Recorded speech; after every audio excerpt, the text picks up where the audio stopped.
South Indian style tomato rice तुम्ही कधी खाल्लाय का? इतका फ्लेवरफुल मसालेदार आणि कम्फर्टिंग लागतो की एकदा खाल्ल्यावर पुन्हा पुन्हा बनवाल. सर्वात आधी एका पॅन मध्ये 2 टेबलस्पून तेल गरम करा. त्यामध्ये दाखवलेले काही खडे मसाले आणि ओले मसाले घालून व्यवस्थित परतून घ्या.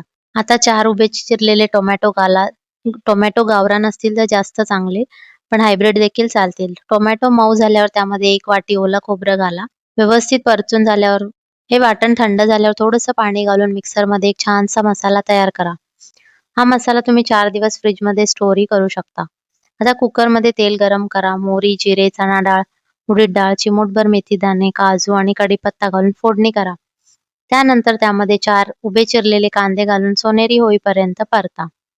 आता जो आपण तयार केलेला टोमॅटोचा मसाला होता तो घाला आणि तो 3 ते 4 मिनिटं तेल सुटेपर्यंत परतून घ्या. आता 30 मिनिटं आधी भिजवलेले 1.5 कप बासमती तांदूळ घालून हलक्या हाताने मिक्स करा.